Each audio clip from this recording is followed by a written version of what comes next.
tarde a todos. Estamos mais uma vez gravando aqui uma mensagem do Evangelho para vocês. Hoje nós vamos falar do capítulo 19. A fé transporta montanhas. O poder da fé. Quando veio até o povo, um homem se aproximou dele, lançou-se-lhe de joelho aos pés e lhe disse: Senhor, tem piedade do meu filho, que está lunático e sofre muito porque ele cai frequentemente no fogo e frequentemente na água.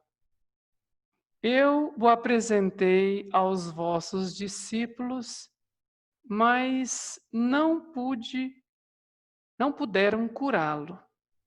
E Jesus respondeu dizendo: Ó raça incrédula e depravada, até quando estarei convosco? Até quando vos sofrereis? Trazei-me aqui esta criança. E Jesus, tendo ameaçado o demônio, ele saiu da criança, que foi curada no mesmo instante. Então, os discípulos vieram encontrar Jesus em particular e lhe disseram: Por que não podemos, nós outros, expulsar esse demônio? Jesus lhe respondeu: É por causa da vossa incredulidade, porque eu vou-lo digo em verdade, se tivesse fé como um grão de mostarda, diríeis a esta montanha: transporta-te daqui para ali, e ela se transportaria, e nada vos seria impossível. Esta passagem foi narrada por Mateus no capítulo 17, versículo 14 a 20.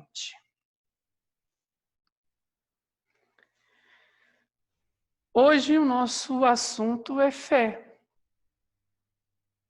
Uma palavrinha desse tamanho, 2 letras. E o tamanho do significado dela é grandioso.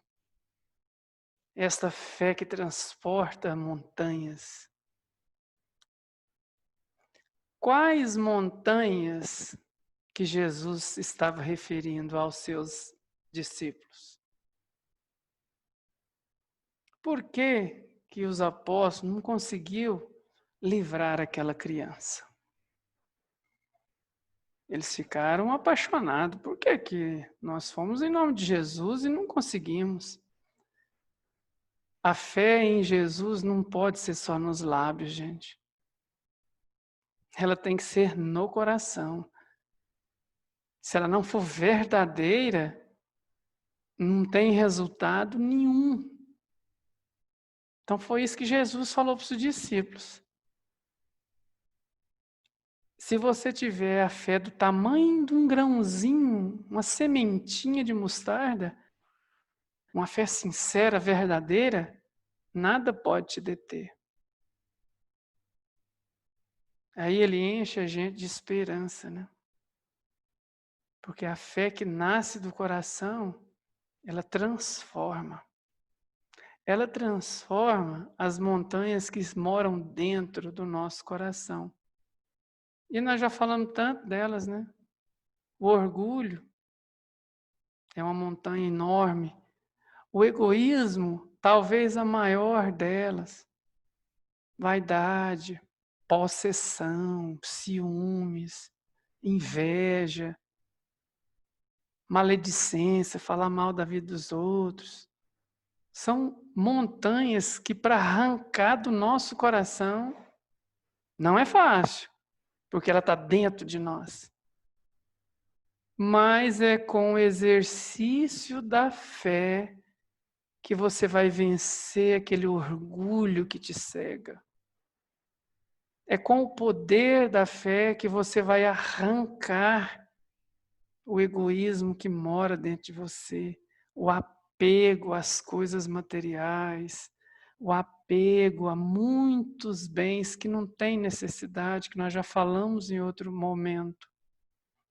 Essa fé verdadeira, ela transporta todas essas montanhas de uma hora para outra. Não. A gente não vira anjo numa encarnação apenas. Você vai ter paciência, vai vencendo a si mesmo aos poucos. Com essa fé inabalável em Deus, você vive os sofrimentos. Você vive a perda do ente querido com um pouco mais de leveza, mais suavidade. A fé na vida futura te diz que o seu ente querido não está debaixo da sepultura.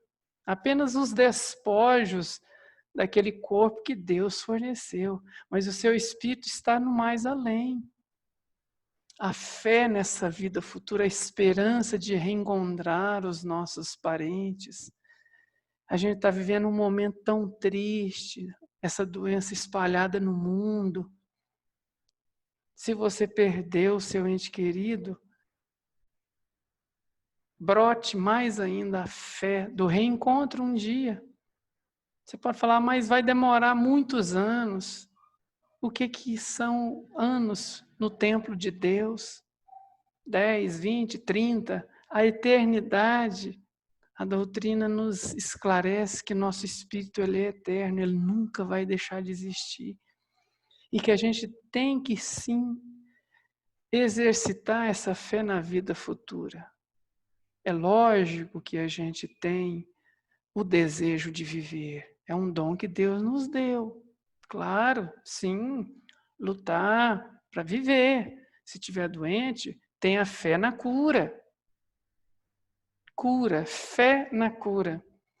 Quando a gente vê as passagens aqui no Evangelho, que fala das curas que Jesus fez ao sábado, domingo, feriado, qualquer um deles, isso não é foco na discussão, mas ele fazia cura qualquer dia da semana. A gente percebe o poder, a vontade que Jesus tinha de curar. E ele curava em nome de Deus. E ele autorizou aos discípulos que curassem no nome dele. Mas não foi uma autorização por escrito registrado em cartório, não. Foi uma autorização se o discípulo tiver o sentimento do desejo de curar, em nome de Jesus. Aí sim, nós já vimos leituras que os apóstolos fizeram curas, igual Jesus. Mas esse dia aqui, para tirar a criança, para livrar a criança do espírito maligno, eles não conseguiram, porque oscilava demais a fé deles. É isso que a gente pergunta. E a nossa fé? Está oscilando demais? Se oscilar, se fraquejar, aí a gente começa a xingar e dizer que Deus não escuta as nossas orações, nossos pedidos. E isso não é verdade. Tem gente que faz oração com tanta fé que não sai nem do teto. Aí é uma fé que não tem sentido. Então vamos verificar como é que está essa fé que brota do nosso coração. Que o poder dela muda tudo. O poder dela te transforma. O poder dela te dá novos rumos, novas forças, para que você possa seguir sofrendo, sim, mas um sofrimento baseado que Deus está no comando, e isso renova as nossas forças. Aí o que é pesado demais fica suave, o fardo fica leve, já dizia o Evangelho. A fé religiosa, né? A religião é um instrumento importante para o homem. Mas não basta ser religioso. A gente via muito no templo de Jesus, os fariseus, eu oro e fala palavras lindas, parece que tem uma fé fervorosa, mas a fé fechou os lábios, acabou, não tem mais nada. Aí não adianta. Aí realmente, essa fé não tem força para levar a nossa oração nem uns 10 metros acima da cabeça. Agora, quando essa fé tem um desejo, tem uma força, aí as nossas orações vão longe. Ela encontra ressonância no mundo espiritual, nos espíritos bons. Aí sim vem as respostas. A fé religiosa, ela tem que ser muito, muito expressa do coração. E aqui nós não estamos falando da religião A, da religião B, da religião C, não. Jesus fala que a fé ela não tem nada a ver com religião. Talvez a religião seja um caminho para que você se sinta mais confortável. Talvez ela te indique um caminho maior, mas ela não pode se opor, se pôr na frente de Deus. A sua fé, a sua religião tem que andar direto com Deus. Não deixe que nada da sua religião te atrapalhe a acessar Deus, a falar com Deus. E se você fala com Deus com a fé verdadeira, os seus pedidos têm mais força. Você tem mais chance de conseguir aquilo que você quer atingir. A fé é inabalável. Nossa, será que a minha fé está inabalável? A fé de Jesus era inabalável. As dos apóstolos, né, dos discípulos dele, já davam oscilada, e a nossa. Mas ele fala no evangelho aqui que você tem que ter essa fé, que pode vir a dor, que pode vir a doença, que pode vir o sofrimento, que pode vir a angústia, que pode vir a tristeza, mas não derruba a sua fé, a sua esperança. Fé e esperança, gente, não pode deixar de existir, porque é ela que te impulsiona para frente. E a nossa fé precisa de ser inabalável, uma condição inabalável. E a gente tem que ter os pensamentos, um raciocínio para poder fazer. A gente tem que pensar também nas nossas orações, sentir e pensar. O que eu digo pensar? Ter a fé que você vai ganhar na Mega Sena. Você está sendo racional? Eu vou pedir a Deus que alguma coisa de ruim aconteça para alguém. Eu tenho fé que ele vai se dar mal. Que jeito que isso vai dar certo? A fé tem que ser para fazer o bem. A gente tem que pensar. A ciência está cheia de fé. As ciências têm que estar de acordo com a nossa fé. A gente tem que entender que a gente tem que pensar. Não é ir sair pedindo e falando e tendo fé em qualquer coisa. Não vamos raciocinar em cima da nossa fé. As curas que Jesus fazia têm um sentido científico, de desejo. A gente, em outro capítulo, pode falar, mas a gente tem o fluido cósmico universal, o elemento transformador da matéria. Jesus utilizava muito dessa transformação para curar a lepra, para curar o cego, o surdo, o mudo, o encurvado.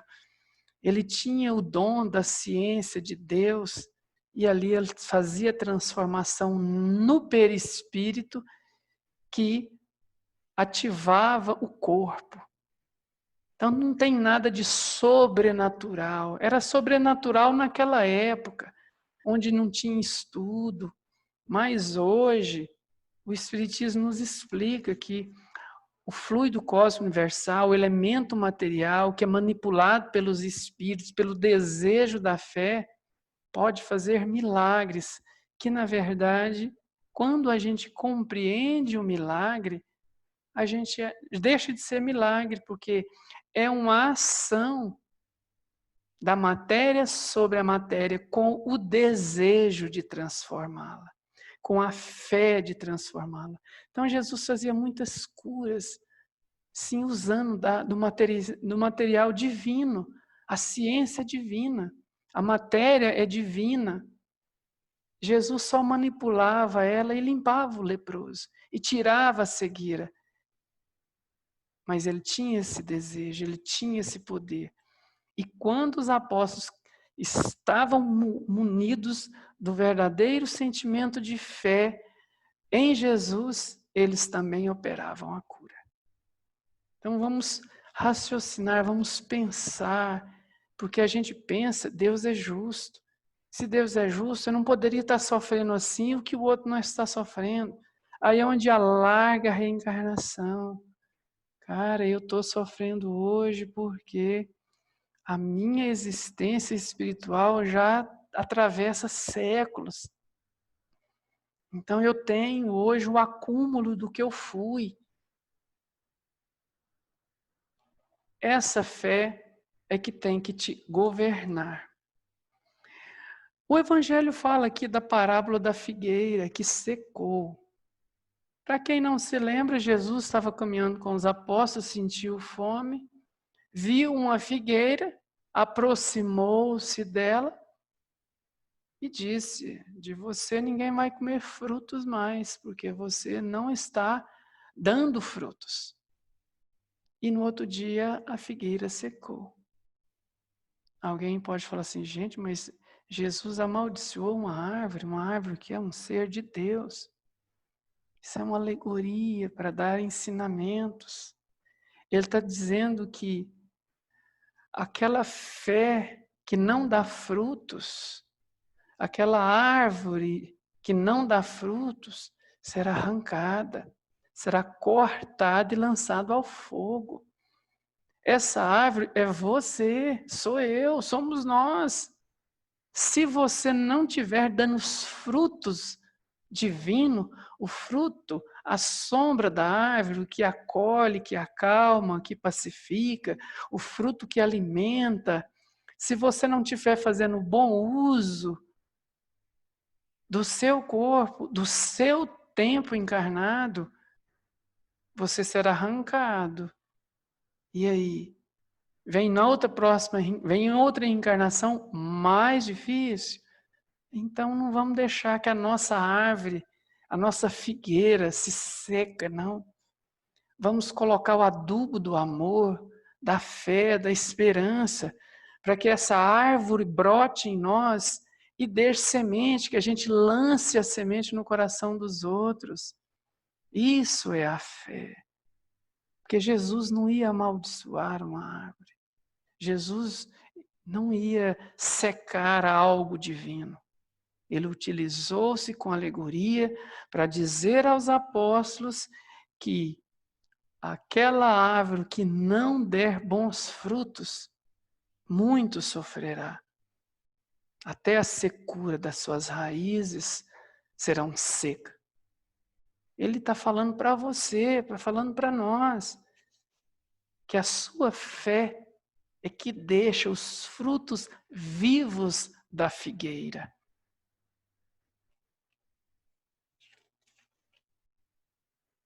Ele fala aqui no fim do capítulo a fé divina e a fé humana. A hora que a gente pensa assim, a fé humana, nossa, mas é um trem tão fraco, né? O bom é a fé divina. Não é isso. A fé humana é porque ela brota em mim, eu sou humano. E a hora que eu estendo ela com a divindade, aí ela potencializa.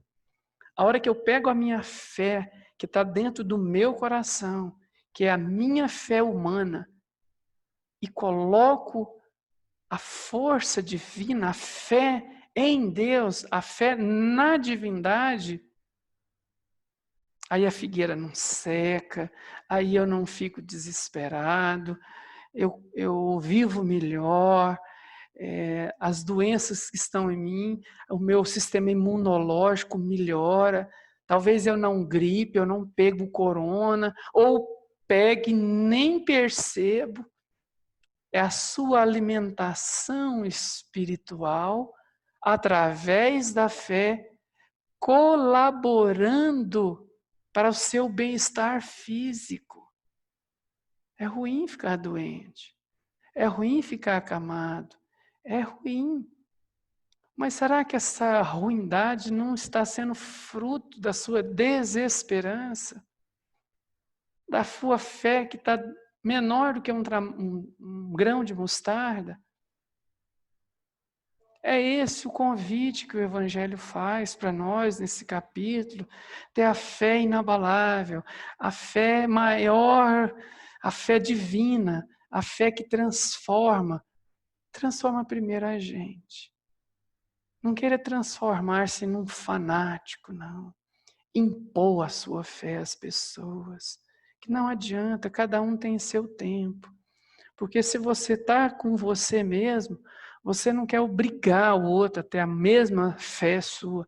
Às vezes ele ainda não tem consciência, às vezes ele ainda não entendeu, às vezes ele ainda não despertou para as verdades de Deus. A gente não pode enfiar a fé goela abaixo de ninguém.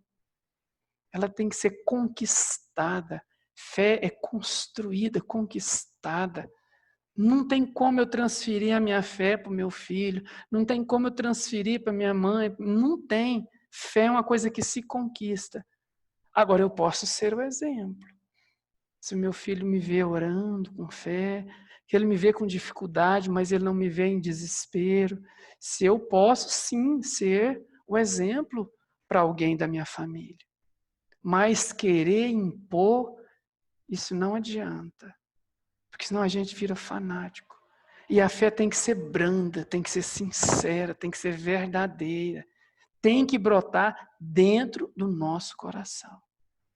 Então, o recado de hoje é para vocês, se tiver com a fé pequenininha, pensa nessas palavras. Pensa na fé inabalável. Pensa que ela pode até melhorar a sua saúde. A oração que nós já falamos aqui tantas vezes, a oração com a fé viva, ela potencializa, ela modifica, ela transforma. Então, meus queridos irmãos, fica o recado de hoje. A fé inabalável, a sua fé humana embasada na fé em Deus. Sim, aí tudo se transforma. Muito obrigado. Que Deus possa abençoar todos nós, todos vocês. Um beijo no coração e até o próximo encontro. Muita paz. Vamos fechar nossos olhos suavemente. Respirar profundamente pelo nariz, soltar suavemente pela boca. Visualizar Jesus, a sua doce presença, o seu doce embalar de amor. Vamos nos sentir acolhidos pela sua amorosidade, pela sua presença divina de luz. E nesse momento, entrando em profunda comunhão com as energias cósmicas, vamos deixar que Jesus, nosso médico, nosso pastor, nosso guia, possa nos envolver num sol de luz, iluminando todos os nossos corpos, nos curando, nos sazonando, nos trazendo paz, harmonia. E aonde houver uma dor, aonde houver alguma dor a mais em nós, que nós possamos sentir que ali Jesus nos cura. E orando ao seu coração, a sua bondade infinita, vamos fazer uma prece, uma rogativa a Ele, mental, para que Ele possa nos curar de todo sofrimento, de todas as dificuldades, de todas as perturbações. Envolvidos nesse momento, por a presença divina dos amigos espirituais, tendo certeza que Deus jamais nos abandonará. Vamos visualizar nossa casa, nosso quarto de dormir, todos os compartimentos e todos aqueles que residem conosco, rogando a misericórdia divina para que derrame sobre cada um a sua luz, a sua paz, o seu incondicional amor. E assim, de almas voltadas para o divino, vamos deixar que o nosso coração, cheio de gratidão, possa refletir todo o amor divino. Que essa luz que emana de nós agora possa envolvendo toda a nossa casa, a nossa rua, a nossa vizinhança, o nosso local de onde a gente mora, todo o mundo, todo o universo. Nós somos agora luz, essa luz divina, um só foco, uma só energia. E assim, cheios de paz, de harmonia, cheios de amor, vamos voltando novamente à realidade, abrindo nossos olhos e percebendo todo o ambiente. Que assim seja. Amém.